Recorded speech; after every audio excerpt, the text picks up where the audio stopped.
Welcome back to the channel, man. My name is s.t.a.l.k.e.r, and today we are watching the Stalker 2, the final preview.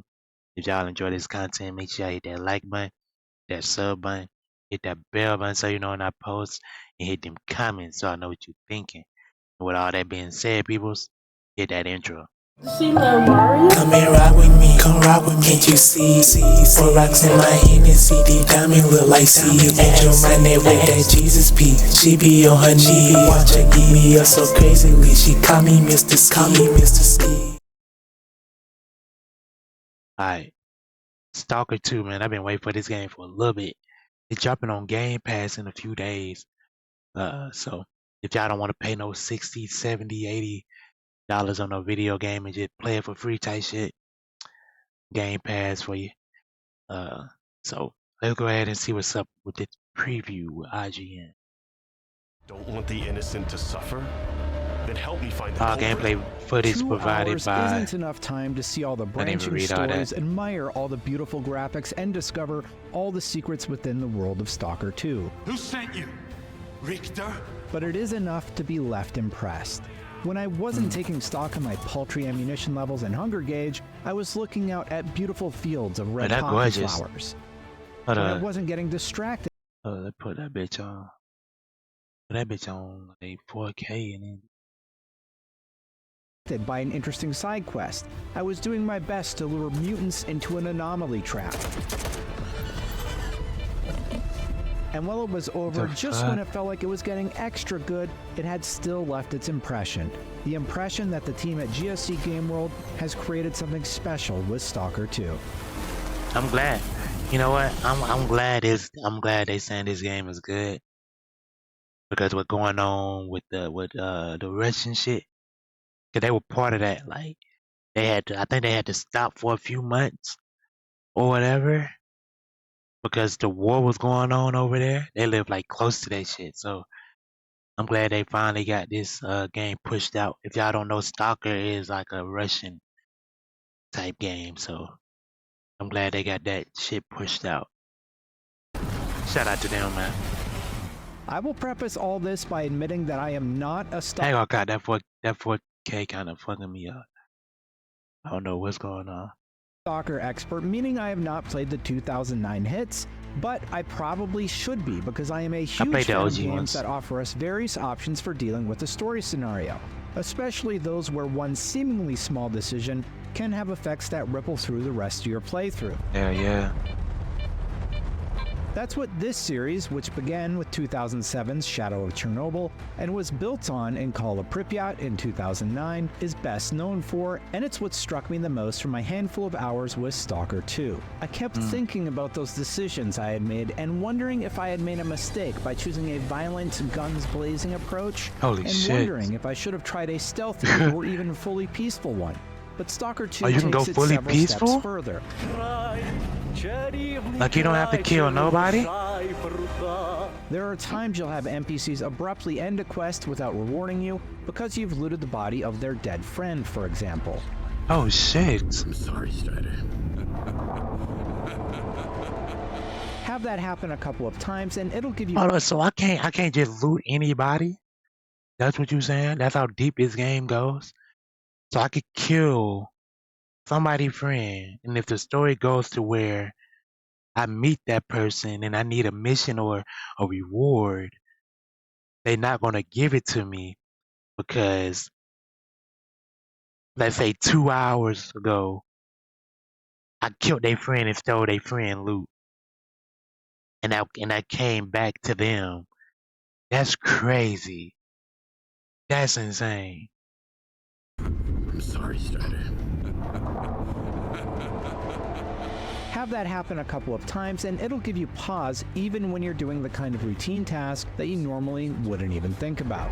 Suddenly, the voice of Monolith was gone. I felt as if I was awakening from a years-long coma. Our demo began with that Enter the Zone trailer cinematic before we were unleashed into a small field area covered by the darkness of night where we were hunting for anomalies. These are dangerous areas that have been disturbed in the irradiated area and can reveal powerful artifacts with special attributes on them. And on the graphics front, for both PC and Xbox, these areas look stunning on both platforms. Glad to hear. Радий тебе бачити, друже. This introductory sequence introduces us to Skiff. While we still don't know much about Skiff, we did learn that he seems to be well versed with the new technology of STALKER 2, such as the Gilka 1 detector that you can flip open and use to search for artifacts as it beeps louder and louder when approaching the correct area. STALKER 2 artifacts are basically small objects that give you benefits like a faster stamina recharge. Okay, bet. While attempting to plant and charge a separate larger topaz scanner at 3 such anomaly locations, I'll yada over some spoilers here, because after a dramatic moment we wind up in the open world section of STALKER 2 where our journey really begins, with a main quest that we quickly find sending us on a search for an individual named Squint. But before tackling that Squint quest line, I was surprised by just how much could happen in the open world. One example was an encounter with some unsavory folks trying to attack a character bunkered down in their home. All of our footage was provided, so I'll do my best to replicate that with what we were given. Anyway, once I took them out by sneaking around behind them and making quick work of them with a sidearm shot to the noggin, I was introduced to a new NPC character. And on the animation for a second, no matter who you I hate when they do some shit like this. We need to hop back on Silent Hill though, for sure.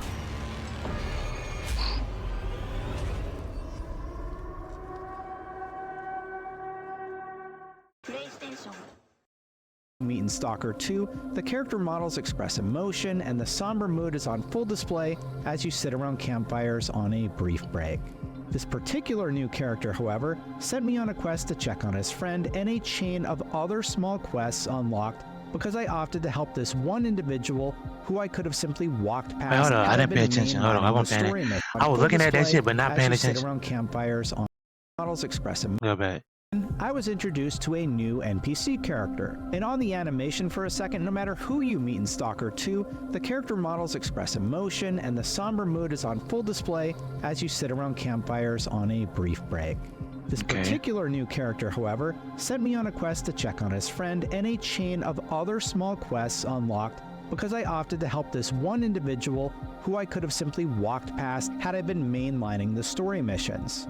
I found it interesting because it was an early example of how one small side quest could begin branching out into a larger and more involved story beat that I could have easily missed. You know what's crazy, bro? You know what's crazy to me? Like, this is what Fallout 4 should have been. No cap. Like, this sounds like what Fallout 4 should have been. Like, Fallout 4 did not feel like, it felt scripted. Felt hella scripted. Like, Fallout 3 didn't feel that scripted. New Vegas definitely didn't feel that scripted. 4, it felt like everything they showed in the trailers. In the trailer, it was like, oh, you can do this, you can do that. You can go here, go there, blah, blah, blah, meet new people, blah, blah, blah. But when you play the game, everything is fucking scripted. Everything. Like, it's just weird to me. I don't know. But let's go ahead and keep on, bro. STALKER should have been fucking Fallout 4. For real. Human enemies to worry about, which usually have your standard arsenal, but there are also larger, more unpredictable bloodsuckers who are extra deadly and can make short work of you if you're not careful. Yo, that would have scared the fuck out of me. It scared me even watching it. And there's fields of poppy flowers to navigate, the latter of which sounds quite nice, but will put you to sleep forever if you wander too far off the main pathways. You can't rest now, we're nearly there!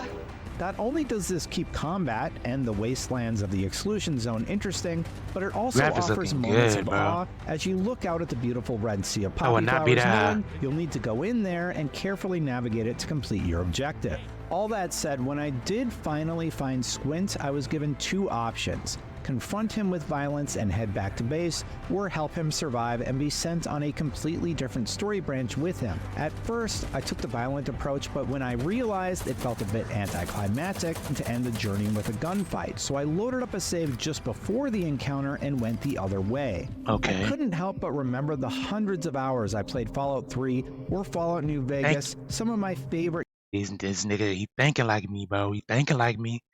He think he finna say something. He finna say something. Why this? Games ever and experience that same lingering doubt as to whether or not I made the right decision in a given situation. Stalker 2 had just evoked that same emotion in a 2-hour game session. Thank you. It may not be special, and a lot of games have used this before, but I hadn't realized how much I missed this level of nuance. Facts. While games like Cyberpunk offered interesting beats to explore, a lot of the stories wound up at the same place. Yeah. I'm left hopeful that the branching paths can result in some wildly different results in Stalker 2's case. This brief session with Stalker 2, which seemed to start us at the very beginning of the game, reminded me just how great a branching style of storytelling can be from a gameplay perspective, specifically when it's interwoven as it has been here with Stalker 2. I can't wait to see what else is in store for the full experience, and I'm able to discover just how far things can unravel. Beyond the branches of storytelling you can explore and the pretty graphics, I also found it really refreshing to be challenged with managing resources like ammunition and food to ensure survival. If you don't eat enough, you'll fatigue easier, and that means worse aim or less stamina, which you can use to navigate a conflict by, say, running away if you want to. Yeah. If you run out of bullets, your knife probably won't cut it in many situations, but you can try to instead use the environment to your advantage by luring your opponents into an anomaly. So you can kill niggas with the anomaly. This kind of resource management lends nicely to the overall feeling this oppressive world is trying to convey, and it reminds me that every fight should be considered a calculated risk. Do I unload with my AK ammo that I'm very short on, or do I try and use a bit of stealth here? Can I get away with using a pistol, or do I need to get extra aggressive? So you can go in there gun blazing. Do I tackle this during the night when I can use darkness to my advantage? I wonder if there's a difficulty. Or would I rather use the sunlight to my advantage? Or they just gonna drop you in there, like on some Elden Ring shit. The GSC Game World have struck a balance with how much they give you, at least early on, with the scenarios you're put in, makes it feel like it's in a great spot. This little area right here kind of reminded me of Fear. They need to remaster Fear on me. This little scene right here reminded me of Fear. Spot right now. Hopefully this sticks for the rest of Stalker 2 and you don't become overpowered by the end of the campaign, because this feeling of desperation is what it's all about. I wonder what's out there. Eternal Spring? The Klondike of artifacts? A new home? I'm left with eagerness to get back into the world and see what other trouble Skiff gets into. Even though November 20th is right around the corner, Stalker 2 can't come soon enough. In the meantime, check out the Stalker 2 gameplay, and for more on all things gaming, keep it right here at IGN. November. That's why the shit coming out in October. But that was Stalker 2, the final preview, bro. Shit looking good though. This shit looking nice. I ain't gonna cut to you, the graphics and all that. I'm glad the graphics didn't, you know what I'm saying, go down or anything. Like I said, they went through some shit making this game, so glad they can finally push this shit out and look like it's gonna be a classic like the other ones. So we just gotta wait till November 20th for it to drop. So with all that being said, people, make sure you hit that like button, hit that sub button, hit that bell button, and hit them comments so I know what you're thinking. Cause like I said, this shit looking good. Graphics, I heard the story saying they're giving Fallout 3 New Vegas vibes and shit like that. So excited for it. I'm excited for it. So y'all stay blessed, and I will see you all later.